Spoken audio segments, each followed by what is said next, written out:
Hi, I'm Ron Collins, and this is actually it's the Creative Festival. I'm going to show you some of my Posh seam finish, and the first one is the Hong Kong seam finish.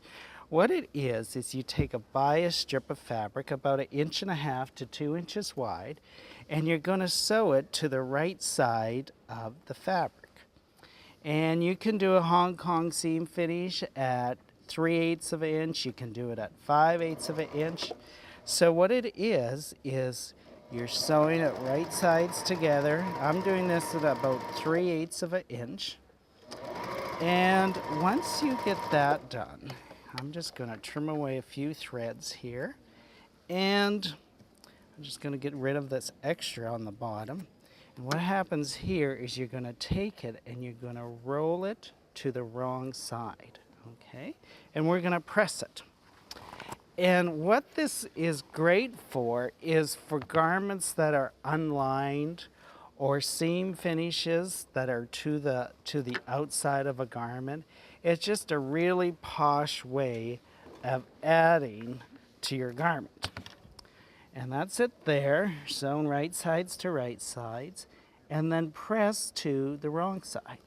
From there, I'm going to run a row of stitching right along this fold line. And this, what you want to do here is use a stitch length of about 2.2 to 2.5. And I find the best fabric to do the Hong Kong seam finishes is lightweight to medium weight fabric, something with a very small print or stripes. Because if you have a large print, it's just not going to show up. And that's the Hong Kong seam finish. From the wrong side, you want to simply trim away the extra. So when you do this, you're trimming down the seam allowance to about 1/8 of an inch. Don't be concerned about having a tiny little seam finish here or a raw edge, because this is bias cut and that won't fray on you. So that's what they call a Hong Kong seam finish. And I actually did it in this jacket here. This is a partially lined jacket, and there's the Hong Kong seam finish right there.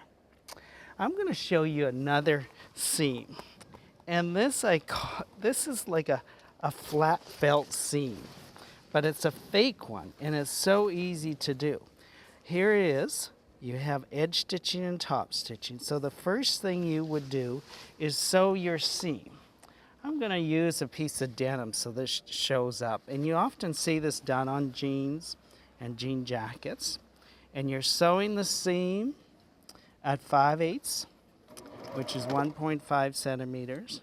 This is a piece of 12-ounce denim.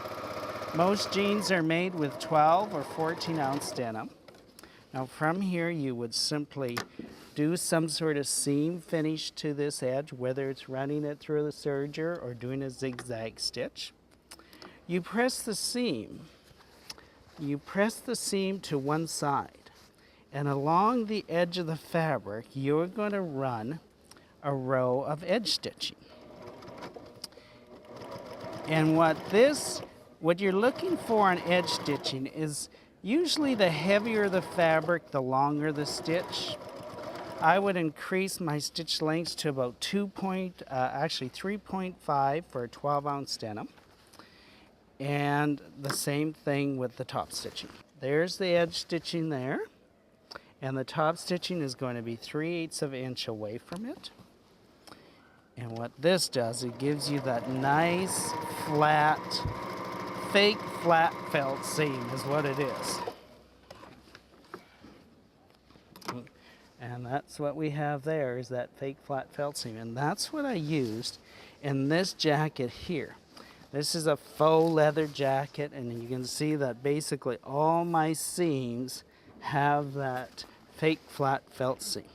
I want to show you a posh little thing that I do inside my jackets.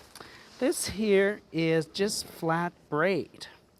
And what you do is you sew the seam, press the seam allowance open and flat, and you just sew this flat braid right in the middle. And I have a little sample of it, show it to you. So here, I'll just actually sew a little piece for you. So here's our flat braid, and here's my seam. Now I'm using contrasting thread so this shows up.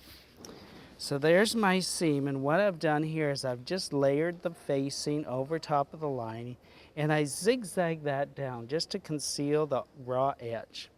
Then I'm going to take my flat braid and I'm going to put it right over the zigzag seam, and I'm going to sew down the center of that flat braid. Now this is white and brown braid. I would be using actually brown thread, but like I said, I want you to see where I'm sewing this. So I'm using contrasting thread. And one great thing about this braid, it can go around corners, it can go around curves. And as you sew, you just simply lay it over top. You can actually use a product called steam seam to hold this into place as well. So we'll just stop there. And that is the finished results. And you can really posh up entire inside of the jacket. This stuff cost me 49 cents a meter, can you believe it? But doesn't this look like a $400 jacket? There's a few of my finished seams, the Hong Kong, the fake flat felt, and this really posh inside seam. I hope you enjoyed this.